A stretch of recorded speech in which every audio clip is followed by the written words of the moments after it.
कृष्ण जन्माष्टमी क्यों मनाई जाती है, जानिए इसके पीछे की कथा। हिंदू धर्म में श्री कृष्ण को भगवान विष्णु का 8वां अवतार माना गया है। पौराणिक कथाओं के अनुसार भगवान कृष्ण का जन्म भाद्र मास की कृष्ण पक्ष के अष्टमी तिथि को मथुरा के कारागार में हुआ था। भगवान कृष्ण मथुरा के राजा कंस की बहन देवकी की 8वीं संतान थे। भगवान कृष्ण की जन्मदिन के उत्सव के रूप में हर साल भाद्र या भादो महीने के कृष्ण पक्ष की अष्टमी तिथि को श्री कृष्ण जन्माष्टमी का पावन त्योहार भक्त बड़े ही उत्साह से मनाते हैं। सिर्फ भारत ही नहीं बल्कि विदेशों में भी जन्माष्टमी का त्योहार बड़े ही धूमधाम के साथ मनाया जाता है। पौराणिक कथा के अनुसार मथुरा के राजा कंस के अत्याचारों से मथुरावासी बहुत दुखी हो गए थे। कंस के अत्याचारों का कहर न सिर्फ मथुरा की जनता बल्कि उसके परिवार वाले भी भुगत रहे थे। मान्यता है कि एक भविष्यवाणी के कारण कंस ने अपनी बहन देवकी और बहनोई वसुदेव को कारागार में बंद कर दिया था।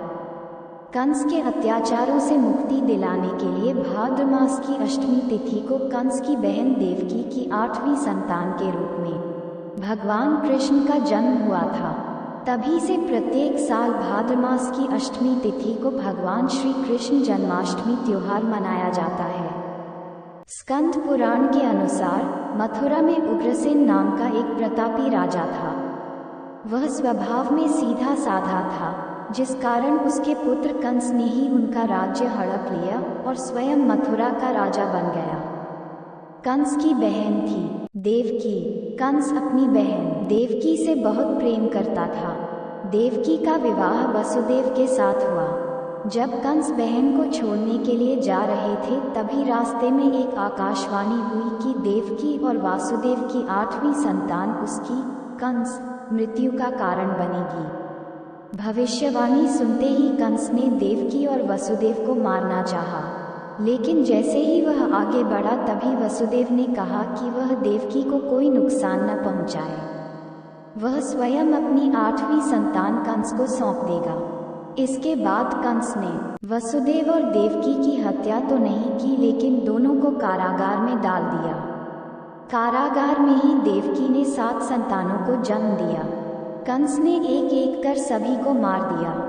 जब देवकी 8वीं बार गर्भवती हुई तो कंस का भय और बढ़ गया।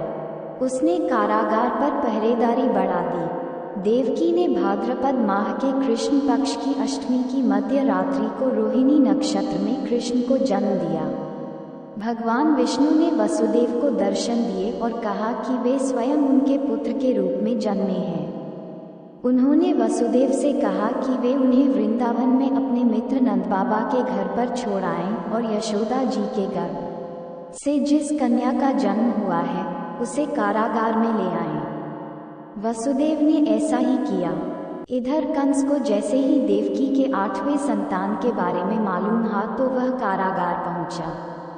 उसने देखा कि 8वीं संतान कन्या है, लेकिन कंस को मृत्यु का भय था, इसलिए उसने कन्या को जमीन पर पटक दिया।